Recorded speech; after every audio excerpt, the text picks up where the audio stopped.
दोस्तों, ये एक कहानी है तीन बुजुर्गों और एक बेवा औरत की जो एक तारीकी में डूब गई थी। बहुत जमाने पहले की बात है। एक छोटा सा गांव था जिसका नाम था कृष्णपुर। ये गांव पहाड़ों के दरमियान वाक़ था।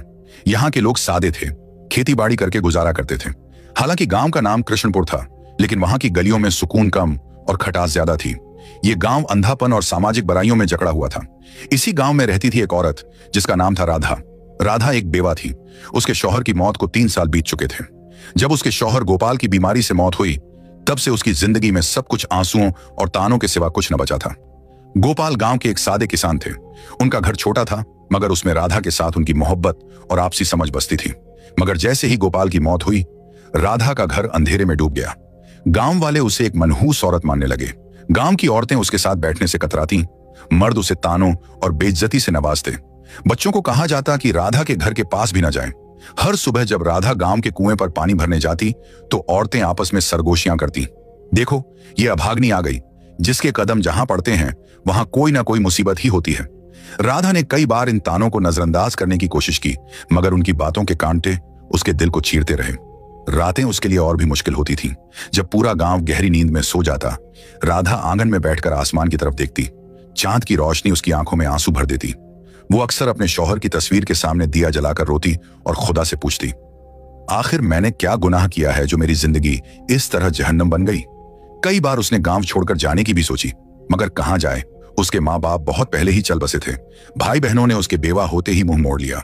एक दिन जब राधा अपनी टूटी फूटी झोंपड़ी के बाहर बैठी थी, तभी उसने देखा कि गांव के बाहर वाले रास्ते पर 3 बुजुर्ग चले आ रहे हैं।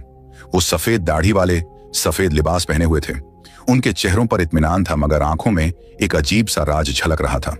गांव वालों ने उन बुजुर्गों को देखते ही उनके चारों तरफ हल्का बना लिया। सबने उनके कदम छुए और बरकत मांगी। गांव के सरदार हर्षद ने बुजुर्गों से इल्तिजा की, महाराज करम करो, हमारे गांव में कुछ दिन ठहरो, हमें तुम्हारी दुआ की जरूरत है। बुजुर्गों ने गांव में रुकने की हामी भर दी, लेकिन फिर उनकी नजर राधा पर पड़ी। उनमें से सबसे बुजुर्ग ने राधा को देखते ही कहा, ये औरत गम में डूबी है, मगर इसकी किस्मत में कुछ अनोखा लिखा है। गांव वाले ये सुनकर चौंक गए। उन्हें यकीन न था कि वही राधा जिसे वो मनहूस औरत मानते थे, उसकी किस्मत में कुछ खास हो सकता है। राधा खुद भी हैरान थी। उसके दिल में सवाल उठे, आखिर ये बुजुर्ग कौन है और मेरी किस्मत के बारे में ऐसा क्यों कह रहे हैं। तीनों बुजुर्ग गांव के बीच में वाक़े एक पुराने काली मंदिर में ठहरे। ये मंदिर बरसों से वीरान पड़ा था, मगर बुजुर्गों के आने से वहां रौनक लौट आई। गांव वाले उन्हें देखने के लिए रोज वहां जाते और उनकी नसीहतों को सुनते। राधा भी मंदिर के बाहर खड़ी होकर बुजुर्गों की बातें सुनती, लेकिन गांव के लोग उसे अंदर जाने नहीं देते थे। एक दिन जब सब लोग नसीहत सुन रहे थे, तब सबसे बुजुर्ग ने कहा, हर शख्स की जिंदगी में गम आते हैं, लेकिन सिर्फ वही शख्स अपनी किस्मत बदल सकता है जो अपने अंदर छिपे राज को पहचान ले। राधा को यह सुनकर हैरत हुई। वो सोचने लगी, क्या मैं अपने गम को दूर कर सकती हूँ? क्या मैं भी अपनी किस्मत बदल सकती हूँ? तीनों बुजुर्ग कौन थे? तीनों बुजुर्ग आम लोग नहीं थे। पहले बुजुर्ग का नाम था वेंकट रामन। वो रूहानियत और इल्म के माहिर थे। उनका कहना था कि दुनिया में कोई भी गम तब तक खत्म नहीं होता जब तक इंसान अपने नफ्स को न पहचान ले। दूसरे बुजुर्ग का नाम था प्रभात दास। वो अमल के उसूलों पर यकीन रखते थे। उनका कहना था कि किस्मत से बड़ा सिर्फ अमल होता है। अगर किसी की जिंदगी तारीख है तो उसे सिर्फ अपने अमाल से ही रोशन किया जा सकता है। तीसरे बुजुर्ग का नाम था आशुतोष भारती। वो इबादत और मुराकबे के रास्ते पर चलते थे। उनका कहना था कि रूह को सुकून देकर, दिल को मुतमर्जक करके कोई भी शख्स अपने गमों से निजात पा सकता है। रात के साए गहराते गए। जब गांव वाले अपने घरों को लौट गए, तो राधा मंदिर के पास आई। उसे यकीन न था कि तीनों बुजुर्ग वाकई उससे मिलना चाहते हैं। जैसे ही वो मंदिर के अंदर पहुंची, तीनों बुजुर्ग उसकी तरफ देखने लगे। कुछ देर तक कोई कुछ न बोला। फिर वेंकट रामन बोले, तुम हमें क्यों ढूंढ रही हो बेटी? राधा कांपते हुए बोली, मुझे कुछ समझ नहीं आता। मैं बस ये जानना चाहती हूँ कि मेरी जिंदगी में इतना गम क्यों है? मैंने किसी का क्या बिगाड़ा है? तीनों बुजुर्ग मुस्कुरा उठे। प्रभात दास ने कहा, दुनिया में कोई भी गम बिना वजह नहीं आता। तुमने अपने पिछले जन्मों में जो किया है, उसका ही फल तुम्हें इस जन्म में मिला है। लेकिन घबराना मत, क्योंकि हर अमल को नए अमाल से बदला जा सकता है। राधा ने आंखें भर आते हुए पूछा, क्या मैं अपनी किस्मत बदल सकती हूँ? आशुतोष भारती ने आहिस्ता से सर हिलाया। हाँ, लेकिन उसके लिए तुम्हें आजमाइश देनी होगी। क्या तुम तैयार हो? राधा ने बिना सोचे जवाब दिया, मैं तैयार हूं। तीनों बुजुर्ग एक दूसरे की तरफ देखने लगे। ये देखकर ऐसा लग रहा था जैसे वो किसी राज से वाकिफ हों। वेंकट रामन ने कहा, तो फिर कल सूरज निकलने से पहले तुम जंगल के पास वाले बरगद के दरख्त के नीचे आओ। वहां से तुम्हारा सफर शुरू होगा। राधा को कुछ समझ न आया, मगर उसने सर हिलाकर हामी भर दी। अगले दिन गांव में यह खबर आग की तरह फैल गई कि तीनों बुजुर्गों ने राधा को जंगल में बुलाया है। गांव के लोग आपस में बातें करने लगे, क्या ये बुजुर्ग उसे कोई बरकत देने वाले हैं या फिर उसे नुकसान पहुंचेगा। गांव की कुछ औरतें आपस में सरगोशियां करने लगी, कहीं ये बुजुर्ग हमें धोखा तो नहीं दे रहे। लेकिन राधा को इन बातों से कोई फर्क न पड़ा। उसे सिर्फ इस बात की फिक्र थी कि आखिर जंगल में उसके साथ क्या होने वाला है। उस रात राधा सो न सकी। वो बार बार सोच रही थी, क्या वाकई कोई मेरी मदद कर सकता है या ये भी सिर्फ एक चाल है। लेकिन अब वो उठ चुकी थी कि चाहे कुछ भी हो जाए, वो अगले दिन सूरज निकलने से पहले जंगल के पास जाएगी। तीनों बुजुर्ग वहां खड़े थे। वो गहरी इबादत में लगे थे। उनके आसपास एक अजीब सुकून फैला हुआ था। राधा ने हाथ जोड़कर सलाम किया और कहा, मैं आ गई हूं महाराज, अब मुझे बताइए कि मेरी आजमाइश क्या है। वेंकटरामन ने आंखें खोलकर कहा, यह दुनिया एक फरेब है बेटी, जो इसे समझ लेता है वही अपनी किस्मत बदल सकता है। लेकिन उससे पहले कि हम तुम्हें इल्म दें, तुम्हें अपनी आजमाइश देनी होगी। प्रभात दास ने कहा, हम तुम्हें इस जंगल में छोड़ रहे हैं, तुम्हें रात भर अकेले यहीं रहना होगा। यह जंगल बहुत राजों से भरा है। यहाँ जंगल के जानवर भी हैं और पुश्ता कुव्वतें भी। लेकिन अगर तुमने अपना डर छोड़ दिया तो तुम पहली आजमाइश पास कर जाओगी। राधा को यह सुनकर झटका लगा। रात भर अकेले जंगल में वो खौफजदा हो गई थी, लेकिन उसने अपने अंदर हिम्मत जमा की और कहा, मैं तैयार हूं। तीनों बुजुर्ग मुस्कुराए और बोले, हम कल सुबह सूरज निकलने के बाद यहां आएंगे, तब तक तुम्हें अकेले रहना होगा। इतना कहकर तीनों बुजुर्ग जंगल के दूसरे सिरे की तरफ चले गए और राधा अकेली रह गई। शाम ढलने लगी तो जंगल में अंधेरा छा गया। आसपास अजीब अजीब आवाजें आने लगीं। दूर किसी दरख्त पर उल्लू बोल रहा था। झाड़ियों में कुछ सरसराहट की आवाजें आ रही थीं। राधा ने अपने दिल को संभाला और एक दरख्त के नीचे बैठ गई।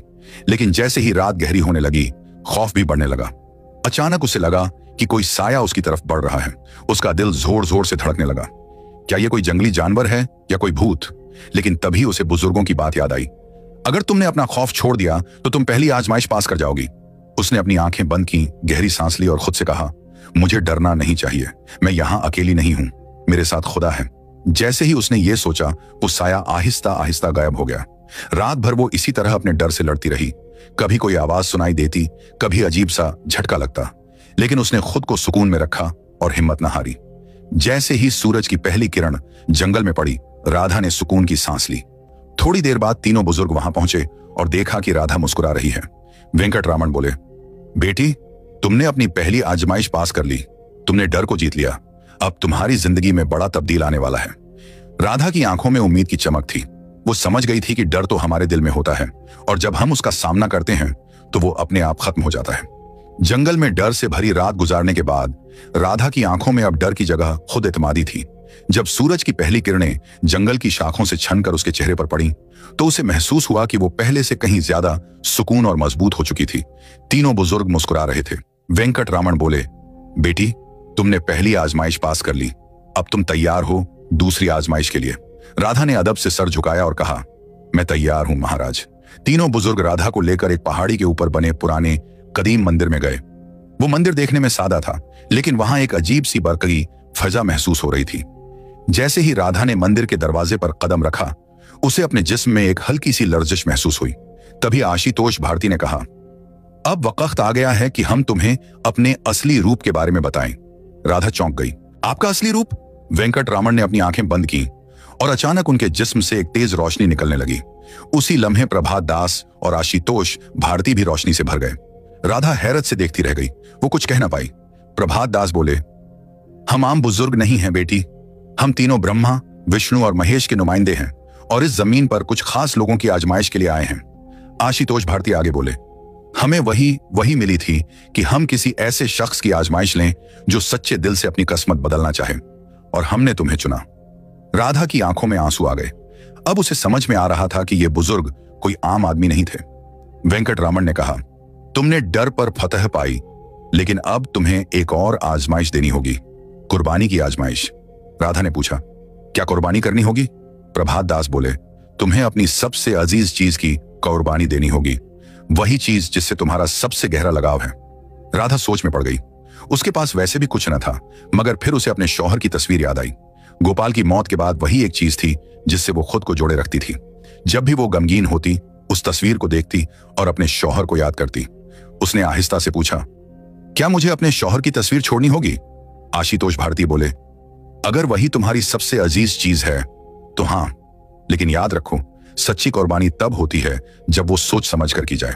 अगर तुम इस आजमाइश के लिए तैयार नहीं हो तो हम तुम्हें मजबूर न करेंगे।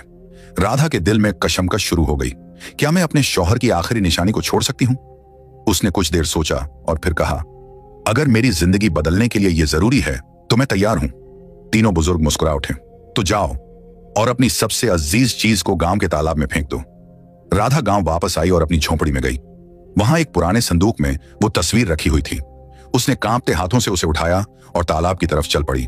गांव के कुछ लोग उसे ऐसा करते देख रहे थे। वो आपस में बातें कर रहे थे, अब ये पागल हो गई है, अपने शौहर की तस्वीर क्यों फेंक रही है? लेकिन राधा ने उनकी बातों पर कोई तवज्जो न दी। उसने आहिस्ता से तस्वीर को पानी में फेंक दिया। जैसे ही तस्वीर पानी में डूब गई, उसे महसूस हुआ कि उसके दिल का सारा बोझ भी पानी में तहील हो गया है। अब वो हल्की फुल्की महसूस कर रही थी। जैसे ही वो वापस जंगल में पहुंची, तीनों बुजुर्ग वहां खड़े थे। वेंकटरामन बोले, बेटी, तुमने कुर्बानी की आजमाइश भी पास कर ली। अब तुम उस जंजीर से आजाद हो चुकी हो जो तुम्हें अतीत से जोड़े रखती थी। राधा को अब वाकई लगने लगा कि उसकी जिंदगी बदल रही है। आशुतोष भारती बोले, अब तुम्हारी आखिरी और सबसे मुश्किल आजमाइश बाकी है। राधा ने सर झुका लिया। मैं तैयार हूं महाराज। राधा ने डर और कुर्बानी की आजमाइश पास कर ली थी। अब वो पहले से कहीं ज्यादा मजबूत और खुद एतमाद महसूस कर रही थी। लेकिन उसे यह नहीं पता था कि उसकी सबसे मुश्किल आजमाइश अभी बाकी थी। तीनों बुजुर्ग मंदिर के अंदर खड़े थे। जब राधा वहां पहुंची तो वेंकटरामन ने संजीदगी से कहा, बेटी, अब तुम्हारी आखिरी आजमाइश का वक्त आ गया है। राधा ने सर झुकाकर कहा, मैं तैयार हूं महाराज। आशुतोष भारती बोले, ये आजमाइश तुम्हारी रूह की आजमाइश है। तुम्हें यह समझना होगा कि तुम सिर्फ अपने लिए नहीं बल्कि दूसरों के लिए भी जी सकती हो। राधा ने हैरत से पूछा, मुझे क्या करना होगा? प्रभात दास ने कहा, गांव में एक बेवा बूढ़ी औरत रहती है जिसका नाम गंगाबाई है। उसका कोई सहारा नहीं है। वो भूखी और बीमार है। तुम्हें अपना सारा कपड़ा और अपनी झोंपड़ी उसे देनी होगी और फिर तुम्हें जंगल में जाकर 7 दिन तक मुराकबे में बैठना होगा, बिना कुछ खाए पिए। यह सुनकर राधा साकित रह गई। अपना घर और कपड़ा छोड़ दूं और फिर 7 दिन बिना कुछ खाए पिए मुराकबा करूं? यह आजमाइश किसी भी अंदरूनी आजमाइश से ज्यादा मुश्किल थी। राधा की आंखों के सामने उसकी झोंपड़ी का मंजर आ गया। वो घर उसका आखिरी सहारा था। अगर उसने उसे छोड़ दिया तो वो कहां जाएगी? लेकिन फिर उसे बुजुर्गों की बातें याद आईं। अगर तुमने ये आजमाइश पास कर ली तो तुम्हारी जिंदगी मुकम्मल तौर पर बदल जाएगी। राधा ने अपने अंदर झटका दिया और फैसला किया, ठीक है महाराज, मैं ये करने के लिए तैयार हूं। राधा घर लौटी और अपनी झोंपड़ी गंगाबाई को दे दी। उसने अपने बच्चे कुच्चे कपड़े भी उसे सौंप दिए। गांव के लोग ये देखकर हैरान थे। ये क्या कर रही है? अपना सब कुछ क्यों छोड़ रही है? लेकिन राधा ने किसी की बातों पर कोई तवज्जो न दी। वो सीधा जंगल की तरफ चली गई जहां उसे 7 दिन तक मुराकबा करना था। पहला दिन गुजरा और राधा को बहुत भूख लगी, लेकिन उसने अपनी तवज्जो भटकने न दी। उसने अपनी आंखें बंद की और बुजुर्गों के दिए हुए जिक्र का विर्द करने लगी। दूसरे दिन उसे प्यास ने सताना शुरू किया, लेकिन उसने पानी की तड़प को भी कुर्बान कर दिया और मुराकबे में लगी रही। तीसरे दिन उसके जिस्म में कमजोरी आने लगी, मगर उसने हार न मानी। चौथे दिन उसे लगा कि अब वो और बर्दाश्त न कर सकेगी, लेकिन तभी उसे बुजुर्गों की बात याद आई, सच्ची ताकत जिस्म में नहीं दिल में होती है। 5वें और 6ठे दिन वो मुकम्मल तौर पर मुराकबे में डूब गई थी। अब उसे भूख प्यास का एहसास ही न रहा। 7वें दिन जब सूरज निकला तो कुछ अलग हुआ। राधा की रूह एक नई बरकई फिजा से भर गई थी। उसे महसूस हो रहा था जैसे वो अब एक आम औरत नहीं रही। जब 7वां दिन मुकम्मल हुआ तो तीनों बुजुर्ग उसके सामने जाहिर हुए। वेंकटरामन बोले, बेटी, तुमने अपनी आखिरी आजमाइश भी पास कर ली। अब तुम सिर्फ एक आम बेवा नहीं बल्कि एक कुदरत वाली रूह बन चुकी हो। प्रभात दास बोले, तुम्हारे अंदर अब ऐसी ताकत आ गई है जिससे तुम न सिर्फ अपनी बल्कि दूसरों की भी किस्मत बदल सकती हो।